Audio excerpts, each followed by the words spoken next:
So, the Arizona Coyotes are playing a game later today against the Vancouver Canucks, and I will say, if the Yotes can pull off a victory against a Vancouver Canucks team who has been playing to such an extent that you could debate there is room for panic, this could be an even bigger, crazier story, and a more impactful game than we could have ever imagined. But, before we head over to Arizona and focus on the game tonight, I wanted to talk about a piece of news that came out on dailyfaceoff.com that kind of makes things even worse. I mean, how can things even get worse? The Arizona Coyotes are playing out of a college rink. They're not going to have their own arena for a few years. That is, if they don't move to Salt Lake City, Utah.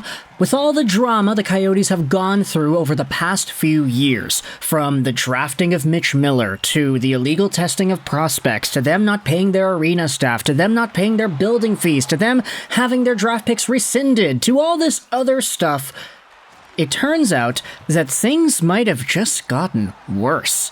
Here's the article on dailyfaceoff.com published by Naftali Clinton. The Arizona Coyotes do not have the green light to make contract offers for next season. This is a transcription article of a conversation between Tyler Yaremchuk and Frank Saravalli on the latest episode of Daily Faceoff Live. Take a look at the quotes over here. Today's focus is the Arizona Coyotes, Frank, Tyler Yaremchuk says. They're a fascinating team to look at as you look ahead to the offseason because who knows if they're still going to be the Arizona Coyotes this offseason, which is obviously a massive question mark. Let me just ask you this under the hypothetical that they're still in the desert. If the Coyotes are still in Arizona, is there any reason to believe, with all their cap space and draft picks, that they will start to be more aggressive? Now, before we dive into the answer and what makes this entire thing so interesting, the Coyotes have a boatload of cap space right now. They've got about $5 million. And heading into July, the Yotes are projected to have about $41 million in cap space. This is going to be used accordingly because right now the Arizona Coyotes have an entire defense core that needs a new contract for next season. Seriously, all 6 of their listed defenders on the roster, Durzi, Josh Brown, Valimaki, Kesselring, JJ Moser, and Travis Dermott, all need contracts for next year. They also have forwards Barrett Hayton and Liam O'Brien who need contracts too, and then a bunch of their IR guys are expiring in Jakub Voracek, Brian Little, Travis Boyd. Yeah, kind of interesting. Remember Brian Little? He's an Arizona Coyote right now. But even though the Coyotes have about $40 million in cap space and a bunch of guys they're going to need to re-sign, you can say that an entire D-core and Barrett Hayton may not equate to $40 million in re-signing money, so do the Coyotes have some money left over? Let's go out there and listen to what Saravalli says. They were already aggressive last year, said Frank. I mean, they went out and signed Matt Dumba and Jason Zucker and then traded for Sean Durzi, and the goal was to be knocking on the door of the playoffs. They wanted to be in this race that we're talking about right now to create some buzz in their marketplace. That, unfortunately, did not work out. That's a team that's sunk like a stone in the standings since the calendar year turned over. They had a competitive start to the year, and it really faded fast. Now, Frank Saravalli says, I saw a couple of die-hard Arizona Coyotes fans tweeting at me in the last day or two about something I said on DFO Rundown earlier this week, which was that here are a couple of their pending free agents, and they don't have a single NHL defenseman under contract next season. And people said, oh, stick to what you know.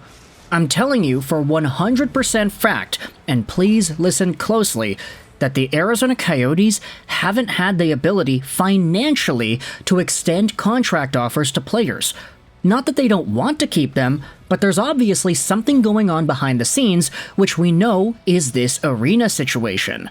They're not entirely certain what this picture looks like, so they haven't been given the green light to go out there and make offers. That's a fact. Now, what happens from here and how it plays out, I don't have a crystal ball.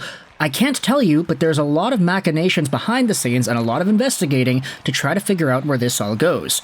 But there's a reason they traded away Dumba and Zucker and didn't retain, which worsened their return because they needed to get that money off of the books.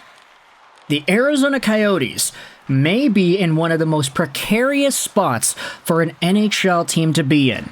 They don't have the ability to extend contract offers to anybody because they don't know what their future is going to look like. This is like worst case scenario. It's bottom of the barrel for the Arizona Coyotes right now. You may be thinking, okay, they could have just extended that money, but they don't want to do that. If they don't play next year, if there is no Arizona Coyotes next year, then what? The ownership and the group that manages the Coyotes, or future group, I guess you could say, who knows what's going to go on there, somebody's going to have to owe money to these players. So it makes it very difficult to project what's going to happen with the J.J. Mosers or the Sean Durzies or the Yusuf Alamakis, the guys who are making money on this blue line and who don't have contracts for next year. The fact that the Arizona Coyotes are not allowed, how they haven't been given the green light, how the governing body above them is saying, hey, you can't sign those extensions. Don't commit any money to any of these players right now. We don't know what's going to go on. That is ultimately terrible. Now, we know when it comes to how the NHL has treated the Arizona Coyotes over the years, we know that the likelihood of them completely folding as a franchise and not existing is probably unlikely. I mean, they just got Logan Cooley, they'll probably get some other good players as the years go on, they just drafted some good Russian guys, so they have a future, but when it comes to the projectability, right now, it's difficult to try to lay the pieces into anything beyond, let's just say, this summer. So anything with contract extensions, it's apparent that they're not being given permission to commit any of that future money at the moment because they need to make sure that either A, Arizona is going to be in Arizona, or B, they're going to move to some other location. They'll get relocated, and then that new ownership group can spend money on players and give contracts and whatever.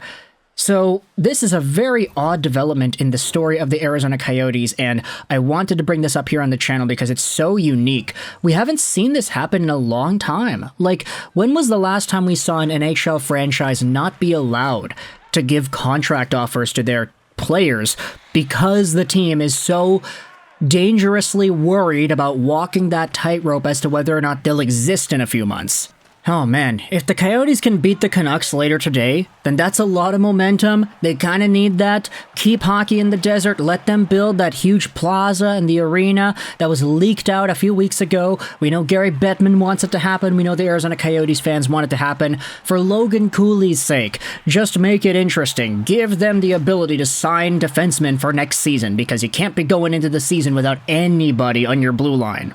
Unless, of course, you just use your AHL guys, you called them all up, and then you tanked to the absolute worst magnitude possible and draft, I don't know, who's going to be first overall in 2025? Michael Misa, maybe? I'm not too sure. Let me know your thoughts in the comment section below about the Arizona Coyotes and this very, very strange update that they don't have the ability to sign contract extensions right now because of their team's insecurity.